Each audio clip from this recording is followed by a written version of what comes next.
Hello guys and girls, and welcome back here for another live stream event here on the Onchain MoonDay.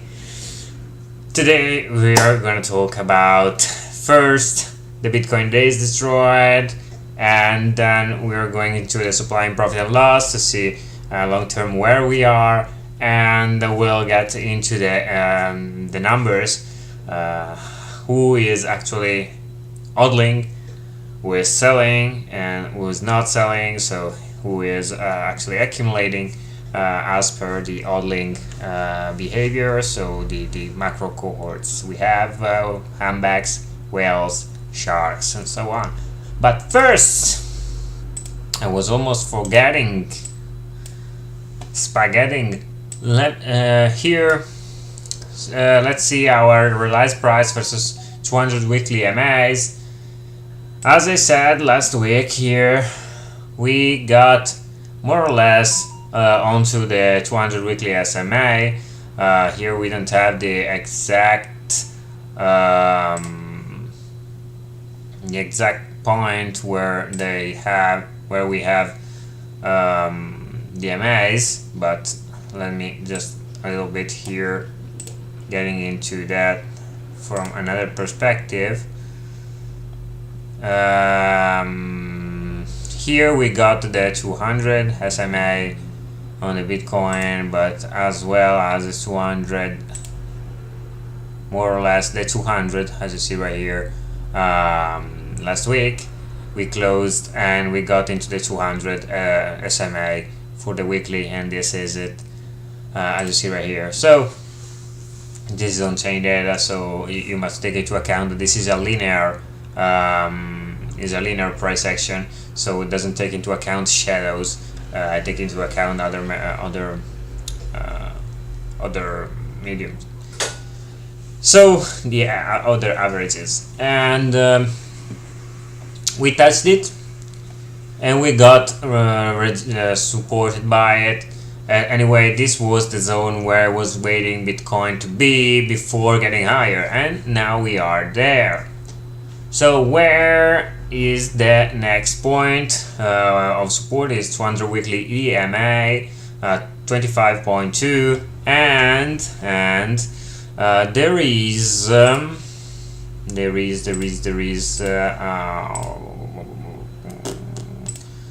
here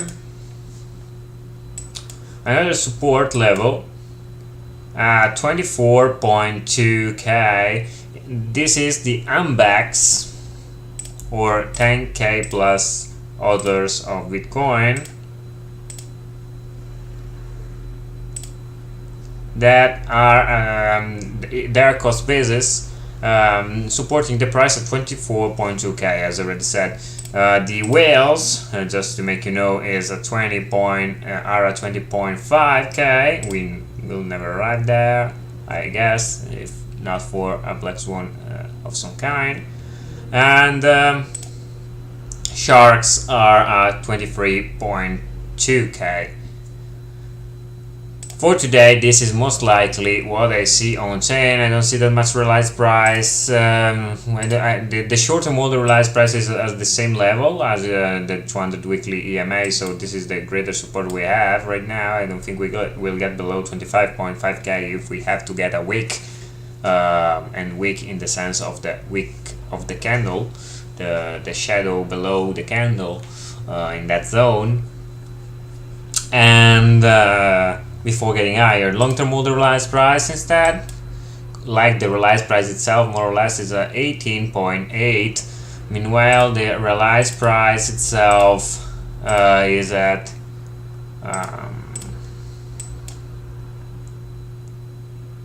19.8. The realized price, the cost basis in the aggregate for all the transaction being happened on chain for all the hodlers. So let's get into the point here.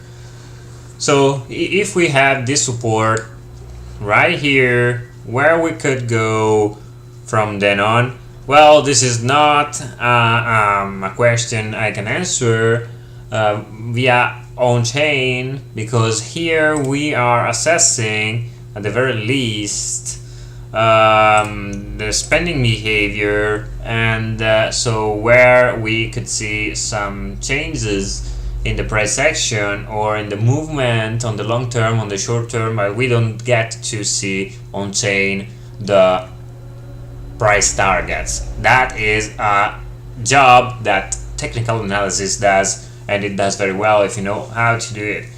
And we'll see together on Wednesday with the Techo Wednesday format where we could go next, and all the entries and take profit we have.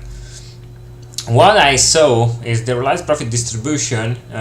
So the realized profit on chain from last week, May 7, was there was this peak of 140 to 6 month holders, and it's a peak alone, doesn't mean anything. The 140 days to 6 month holders are still short-term holders, so we take into account long-term holders from 6 months and more. In this case, we did have a little bit of a realized profit, but there isn't really much anything to say about realized loss and so on. So there isn't a spending behavior that tells us if the price will be supported or not in this phase. We know that we had this rise in realized profit at these levels that put a stop to the rally. Now we got a lot more realized profit, as you see. Meanwhile, the price was going lateral. We're consolidating in this range, and now we got a little bit down from here.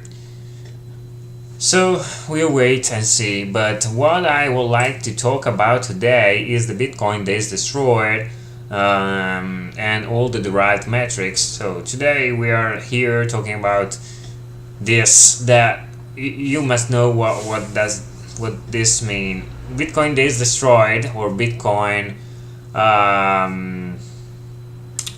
the Bitcoin days destroyed on chain. It takes into account the if you have one coin. Let's make examples so you may be clear, maybe better. If you have one coin in your wallet and you kept that coin for 10 days, it accumulated 10 days, and when you go spend it, when you go put it on an exchange, for example, and you move your coin from your wallet to that exchange, you remove those 10 days and put it on this chart. Okay, so in this case we use this chart to assess if long-term holders are moving coins, if we must worry about the situation for some reason, because if everybody is moving their coins, probably there's a take profit or a flee from the market in this time zone. So we must take into account this, and as we can see, we are at low levels, more or less same levels we had in the last bear markets, with some peak that we got probably that this was on January from November to January, when people started moving coins on chain to their wallets after the FTX collapse, and it's still happening. This is still happening, but we'll see this. In fact, if we take into account this Bitcoin days destroyed with a 7D MA, with weekly average, dividing these numbers per categories of hodlers, we see that the majority of these coins moving in the last 7 days from July last year to May this year. So May to May, 1 year, less 1 year price action, more or less. We see that the majority of the coins moved. Meanwhile, we were in the deepest of the bear market. We were coming from Ambax and whales. and sharks. So this is the manipulation we had at the moment. And in fact, we see November, when we get the FTX collapse, we see an increase in this movement on chain, where wallets like those of the Ambex and the whales and the sharks were moving those coins to separate wallets, to cold storage, and moving out from FTX as fast as they can. And we got as well the flee from Binance and from other exchanges like crypto.com and so on, in other wallets, because they're now what remains of the class of hodlers are reevaluating the power of cold storage, or anyway detaining those coins in wallets, in proprietary wallets, in non-custodial wallets. So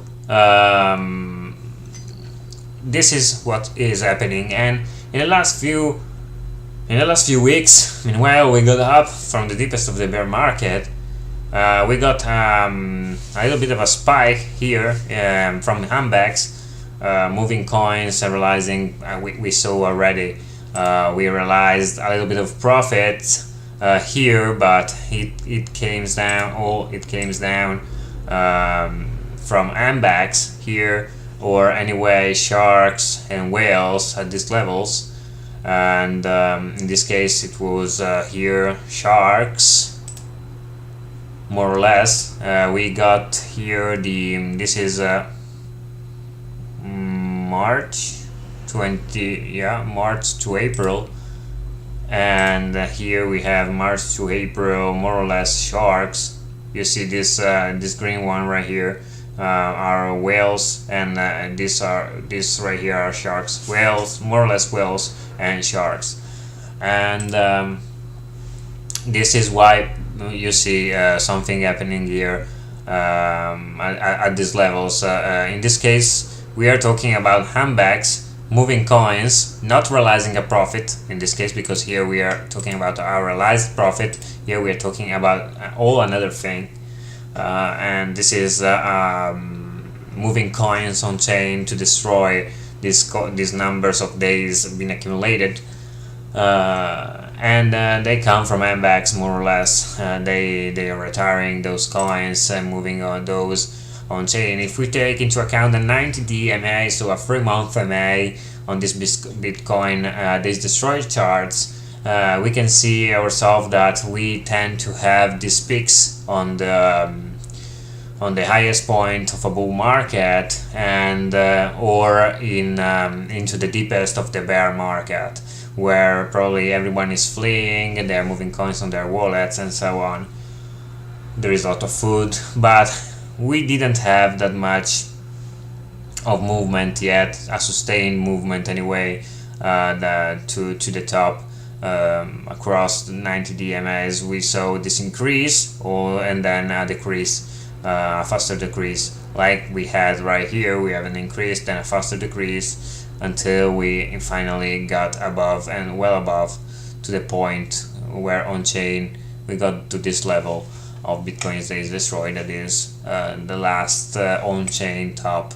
Then all what that happened later on was the Elon Musk effect, as it was told about later. What we can see here as well is that the dormancy, or the amount of time these coins have been held by these hodlers before getting spent, supply adjusted, so taking into account the circulating supply of Bitcoin that is increasing, so you can compare different cycles. So you can adjusting per the supply, the dormancy, you can compare this cycle to this cycle to this cycle, because here we had really low coins, and you can really compare like 2, 3, 4, 5 million coins with 19 million coins moving on chain with these days. The Coindays destroyed the right metrics, because obviously in one day with 19 million coin you have 19 million days, meanwhile with 5 million coins you have 5 million days, and you can't compare these cycles without taking into account the supply. And in this case, if you adjust for the supply, you can compare it, and dormancy here is taking into account as well the volume of coin moved.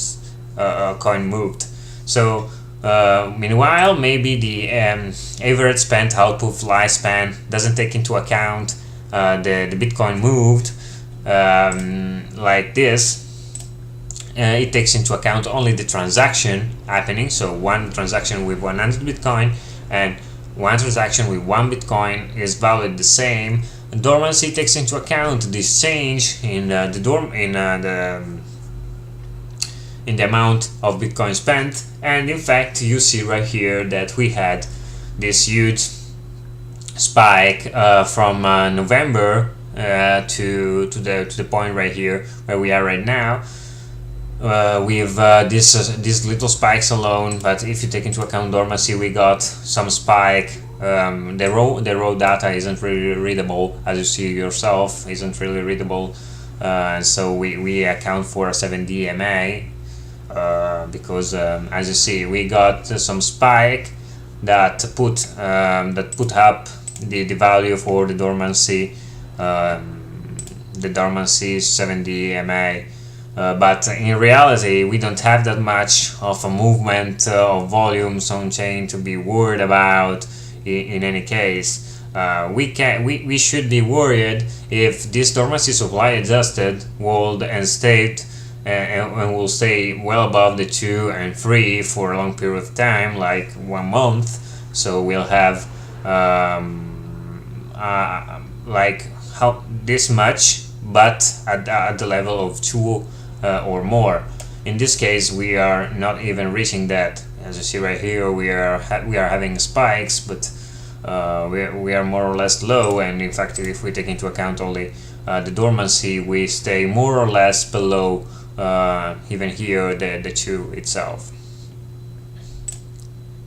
So we don't have to worry about that. And this is confirmed, the fact that there were very low transaction before the ordinals event. There was very little transaction that that involves large transaction from a past from a long time ago, because here we take into account the time the transaction the time we had the UTXO into our wallet. And UTXO is like a bill. You have a UTXO, maybe you send to, let's make an example, you send 5.5 Bitcoin to your wallet. So you have now a UTXO in your wallet, a new wallet with zero account, with zero before. Now you have one UTXO that is valued 5.5 Bitcoin in your wallet. In this case, are like bills. So if you have to spend 1 Bitcoin, you send this transaction with the 5.5 UTXO to someone. He gets 1 of this. The transaction of 5.5 is being destroyed. Then 1 is created for him that retains this 1 Bitcoin you paid for, and 1 is created with 4.5 remaining Bitcoins and sent back to you. This is the UTXO model. You can have all this information anyway with my courses on ChainLog.info. You see all the links in description, and to have this on-chain course to learn all of this for your own sake and for your own investing plan. But we as I already said, we here have the average spent output lifespan, or the lifespan or of these UTXOs as an average, taking into account the 7D of this metric. So an MA of these metrics. And as you see right here, the time is the time of all the UTXOs that are being spent is still continuing declining. Why this? Because the majority of the transaction we saw lately that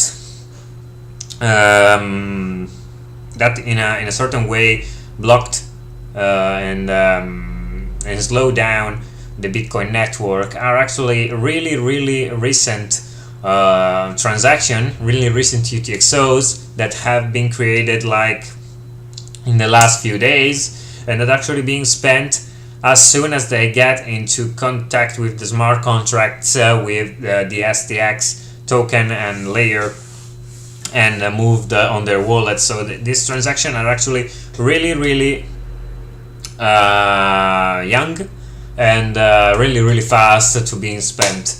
So we are not taking into account old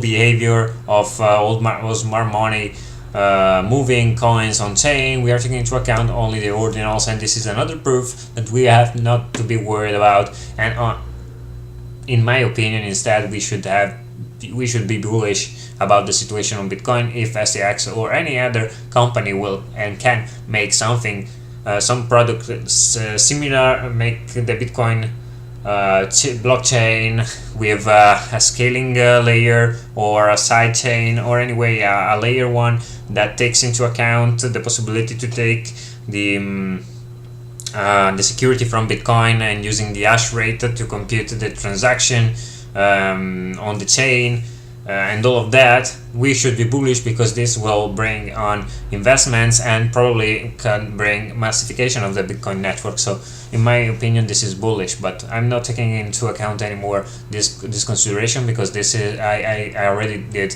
a video about that. If you want to see it, it's on my channel in the ChainLogs playlist, anyway, in my videos.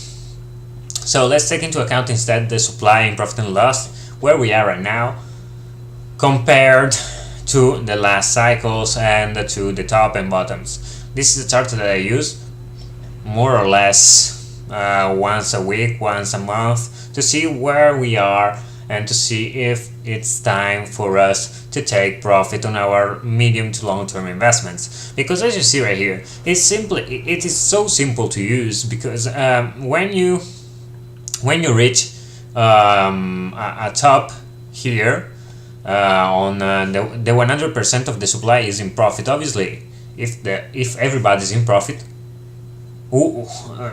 someone will sell, and in fact they sold on top every time they sold on top when they got to the 100 supply in profit, and they're still waiting for that. More or less it happens when we reach a new all-time high, but not even there, not all the time, because as you see right here, we got into a new all-time high.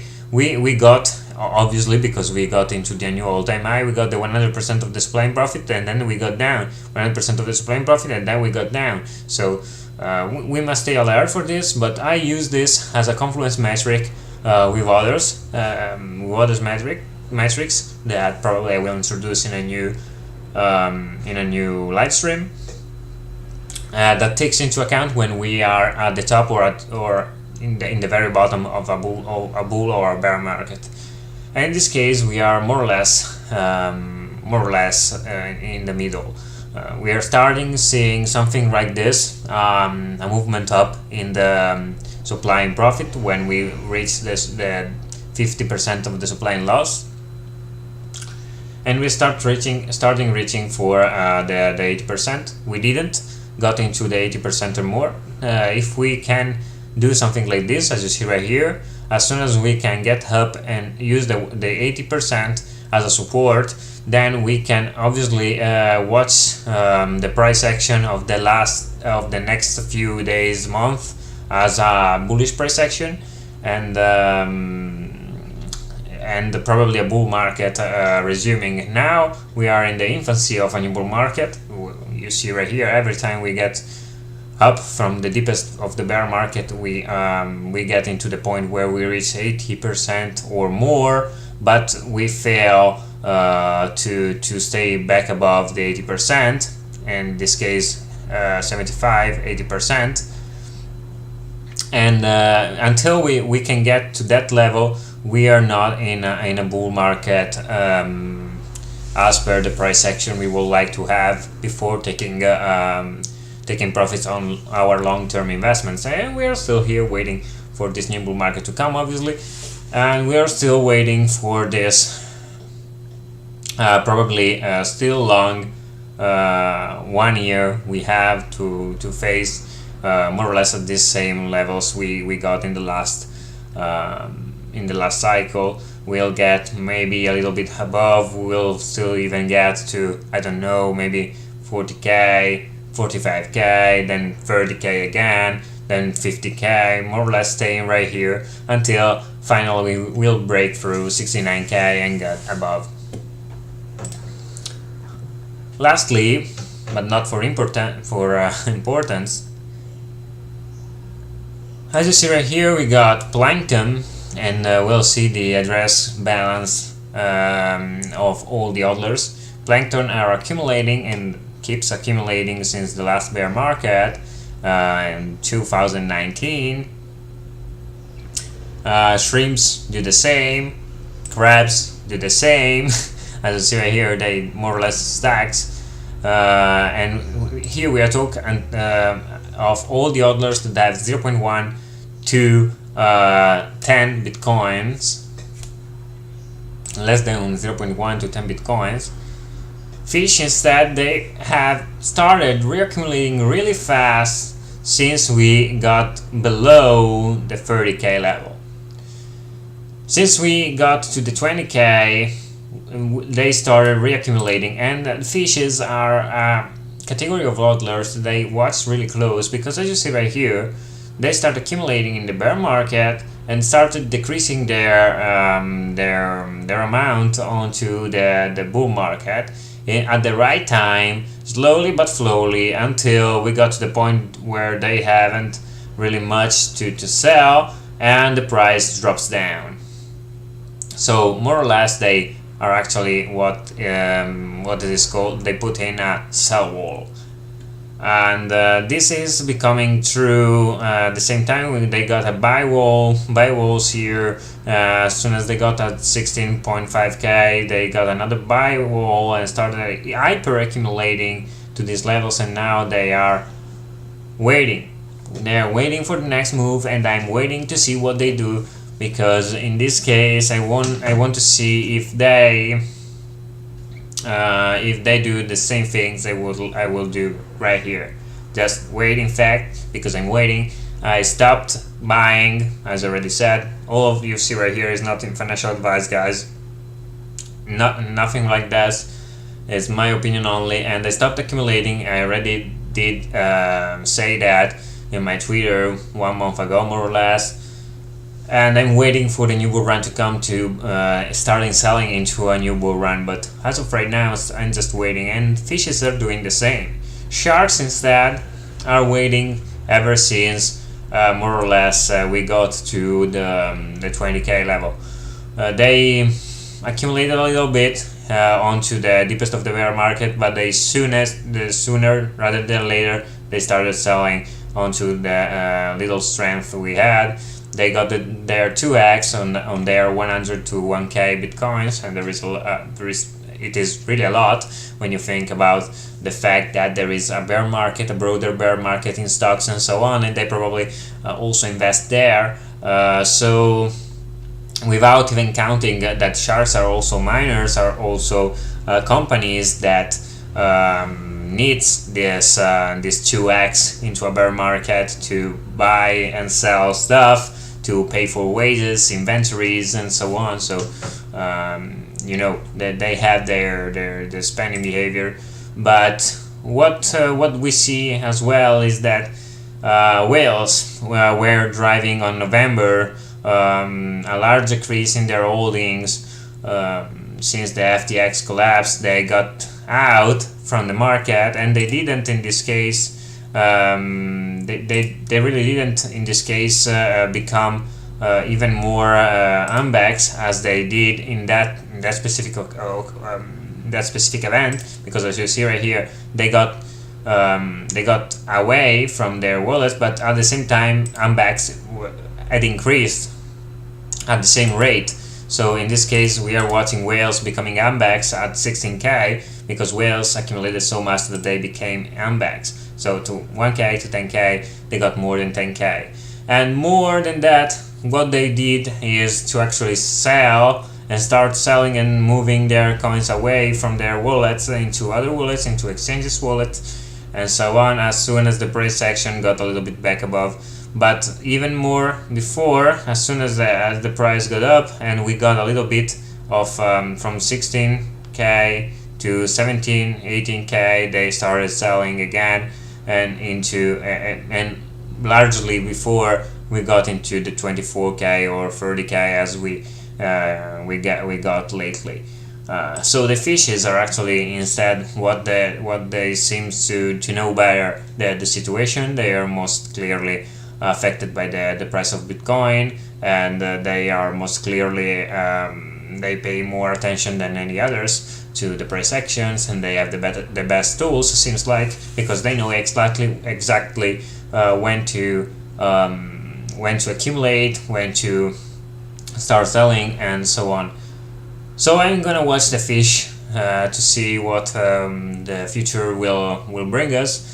And this is most likely it for today, guys and girls. If you have any questions, I'm still here. You can follow me on Twitter, Instagram, TikTok, Telegram, and YouTube as well, as you may see. And I have courses, I already said. I have more collaborators, so if you want to have personalized bot, legal and finance due diligence, you want to be marketized, so we have expert in digital marketing and PR into the zone actually of Italy and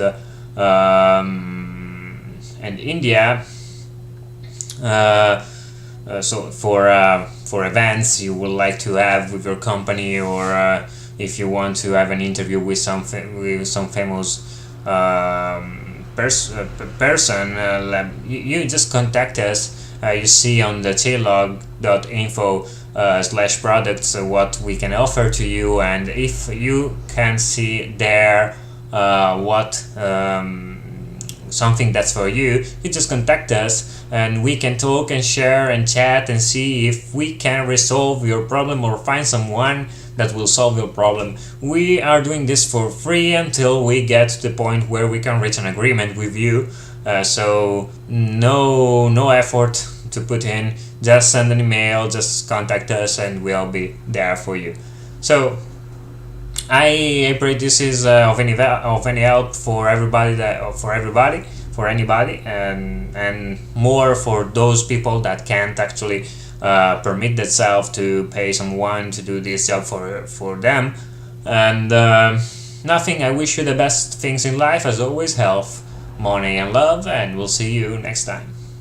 Cheers.